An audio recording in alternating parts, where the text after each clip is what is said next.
Hey, what's going on, guys? I am the Mystical Green Beanie.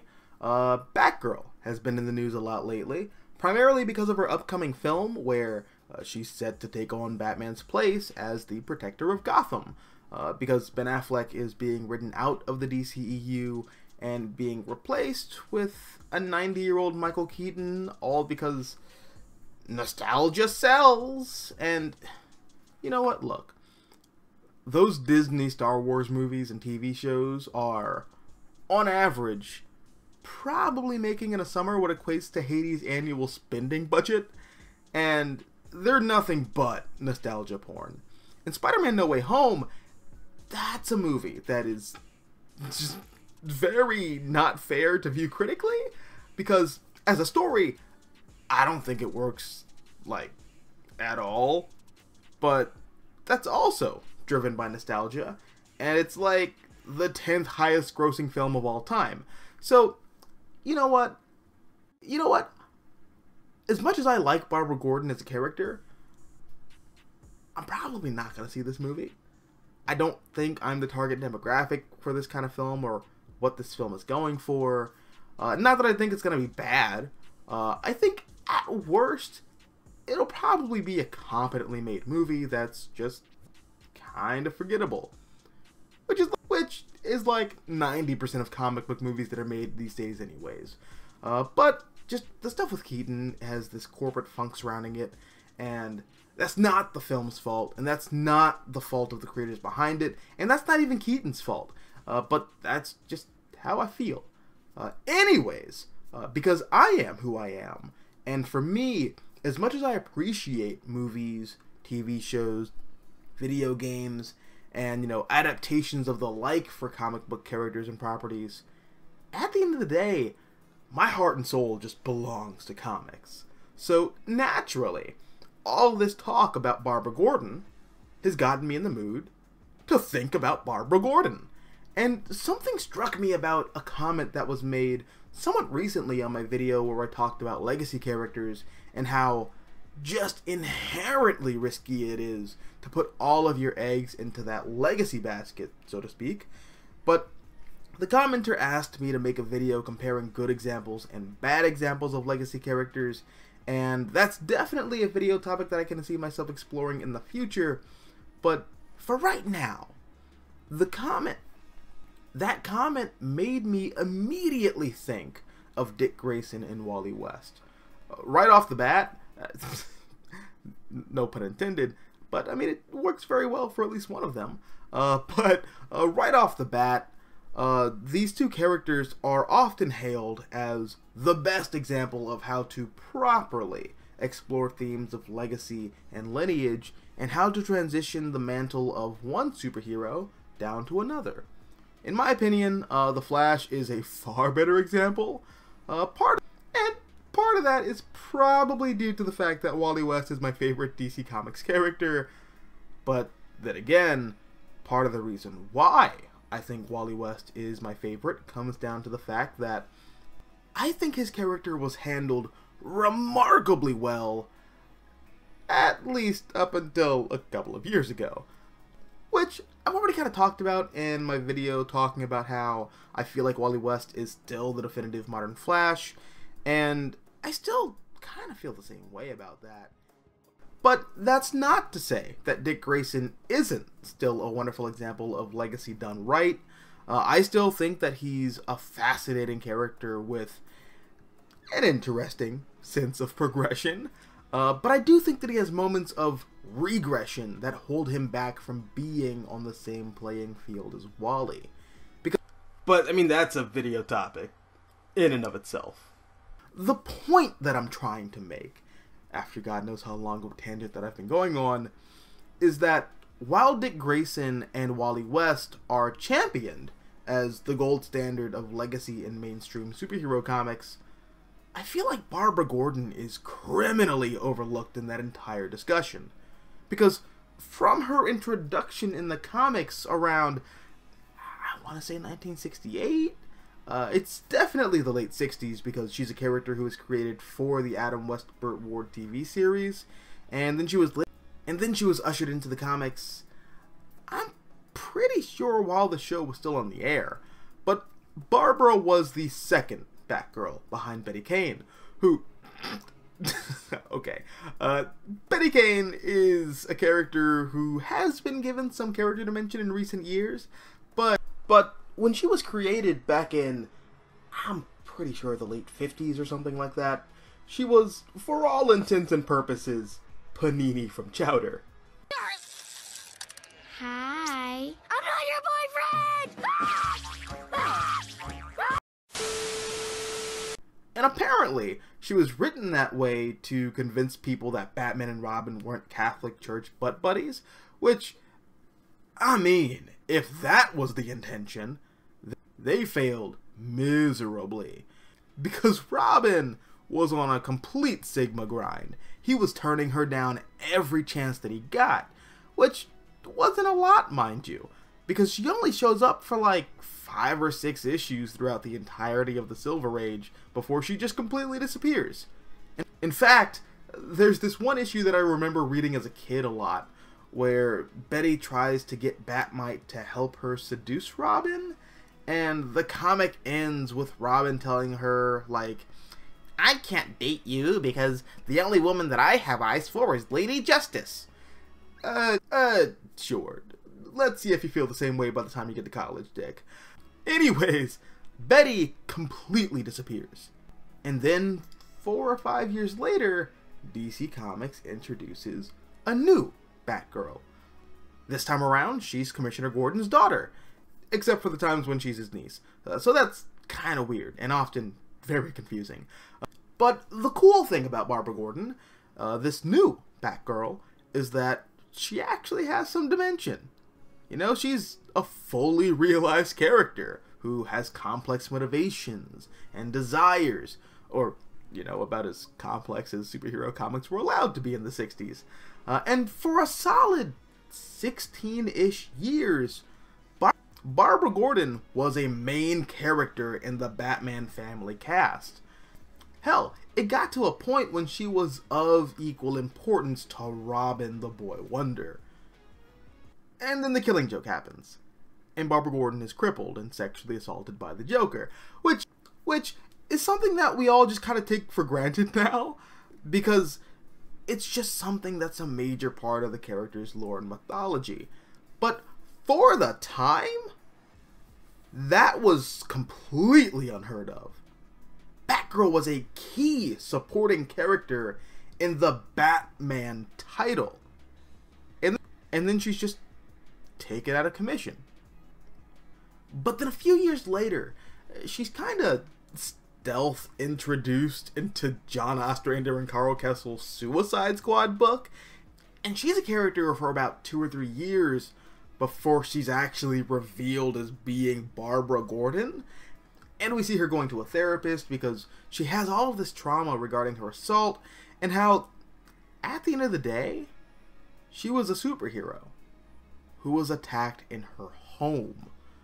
And she was robbed of her physical agency. Not because of her actions as Batgirl, but because of her tangential relationship to Batman in being the police commissioner's daughter. That is fucked up, Daisy. And I don't remember how exactly, but she does wind up working for Amanda Waller, and she becomes Oracle for the Suicide Squad. In fact, Oracle is a Suicide Squad creation, and there's some tension between Barbara and Batman, and I'll admit I haven't read all of the Ostrander and Carl Kessel Suicide Squad run, because comics are expensive, and some of those books are out of print. So I don't really know how that relationship is resolved, but ultimately, Oracle does become a major player in not just the Batman title, especially during that whole No Man's Land period when Gotham becomes even more of a hell on earth than it already was. But she's a key member of the Justice League, as well as the Teen Titans, once that book is revitalized by, I think, Mike McCone and Jeff Johns, if memory serves me well. She's also the coordinator for the Birds of Prey. Barbara Gordon, in her refusal to allow what happened to her in The Killing Joke be the end of her character relevancy, becomes more important to the DC Universe as Oracle than she ever was or possibly could be as Batgirl. And speaking of, she would later go on to actually nurture and train this child mercenary named Cassandra Cain and mold her into being the best Batgirl of all time. And no, I won't take any argument on that. Just watch my videos about Cassandra Cain's Batgirl run and you'll see what I'm talking about. But okay, there are people who genuinely like Stephanie Brown as Batgirl. I'm not going to take anything away from you guys. But also, Stephanie Brown, trained by Barbara Gordon to be the next Batgirl. And if you take a step back and you look at Barbara's history from 1967, I think it might be actually, well into 2011, there's over 40 plus years of steady character growth. We see Barbara start out as this sassy, too smart for her own good amateur hour sidekick who was an imitation of another amateur hour sidekick, but over time she carves out her own little place in the Bat family and soon develops a relationship with the rest of the DC Universe as a result. And then she's faced with this personal tragedy. The single worst thing that could happen to somebody happens to her. And for some batshit crazy reason, through sheer stubbornness and force of will, she never left the superhero world behind. She keeps going. And through that, she became one of the most important fixtures in the DC Universe. And again, just going back to what I was saying earlier, right? Where I feel like people often look at Dick Grayson and Wally West as the gold standard on how to approach legacy in superhero comics, and Barbara Gordon is painfully, criminally overlooked in my opinion. And I'm not trying to take anything away from Wally and Dick or level them against Barbara or anything like that, but comparatively speaking, I think Barbara's growth trajectory is a little more consistent. Granted, she was never really burdened with a solo title that was forced onto her. Now, Wally getting one, that's understandable. You know, he was taking on the mantle of the Flash, and with the Flash being one of the pillars of the Justice League, I can understand how impossible it would be to avoid putting him in that spotlight role of a leading title. But Dick? I mean, I love him to death, and I understand why he was given a solo title. Several, in fact. A large part of it comes down to popularity, which is a problem that I think both Marvel and DC have, where they see a character becoming increasingly popular, and they say, you get a solo title, and you get a solo title, and you get a solo title, and everybody gets solo titles! And I just don't think that's wholly necessary. Because not every character needs a solo title. And Nightwing is a character who I just don't think works in a solo setting as well as a lot of other people like to think he does. But fortunately for Barbara, in a very silver lining kind of way, she never really reached Nightwing levels of popularity. So she never really had an ongoing title that was forced onto her. And as a result, I feel like she had more breathing room to grow and develop as a character in the pages of Batman Family and Detective Comics, where she was a primary supporting character for a while, and later on in the pages of John Ostrander and Carl Kessel's Suicide Squad, where she was reintroduced to the DC Universe as Oracle, and then later in the Batman books through Chuck Dixon and Norm Breyfogle, and eventually the Birds of Prey, and the subsequent Batgirl titles. And then the New 52 happens. And a lot of that rich character development just gets chucked out of the window. And I'm not one of those people who just get on their knees and scream to the heavens, New 52 bad! New 52 bad! It's all bad! Because I honest to God don't believe that. There's a lot of good that came out of the New 52. There were a lot of really good characters that were introduced to the DC Universe under that line. There were characters that I thought were given much needed and long overdue reinvention under the New 52. And there were a lot of great writers and artists who I personally really enjoy, who got their big break under the New 52 banner. So there's legitimately a lot of good that came of the New 52. But I also think that there's a lot of bad. And unfortunately, the bad kind of outweighed the good there. And chief among those negatives was DC putting Barbara Gordon back into the role of Batgirl. Because Barbara is a character who, at that point, had over 40 years of legitimate, groundbreaking character progression, which was all pissed away. And for what? Giving Alan Moore the middle finger for putting a woman in a refrigerator or like some dumb shit like that. And I'm not even mad that DC gave Barbara the use of her legs back. Granted, I'm not physically handicapped, so that's a perspective I'll wholly admit to lacking or not properly understanding. So if somebody who is feels like I'm missing the point, well then that's completely fair. But I mean, it's the DC universe. It's a fantasy land that revolves around superheroes and super science. I mean, if anything, it's kind of weird that it took nearly 25 years for her to get full range of her mobility back through the use of some bullshit super science gizmo or gadget or whatever. But taking her back to square one? Taking her back to Batgirl?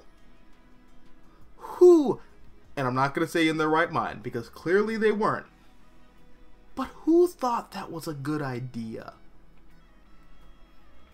Now, I should say, very recently in the comics, Barbara has gone back to being Oracle, but it's different now because she's also Batgirl, and sometimes she goes into the field as Batgirl, and she also oracles as Batgirl, and it's just not the same.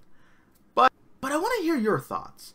Does anybody else here agree with me that a case can be made that Barbara Gordon is one of DC's, if not DC's, best example of how to handle legacy in mainstream superhero comics? Because I was thinking about it, and it really started to hit me like, shit, she just might be.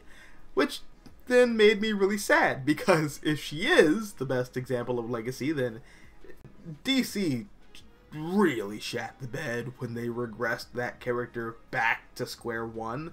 But let me know what you think. I'm interested to see if anybody else agrees with me. And if you disagree with me, let me know down below in the comment section. Also, if you like this video, hit the like button, share, support the channel. And if you want to see more content like this, all you gotta do is subscribe and hit that bell for notifications so you can be aware of when I upload new content.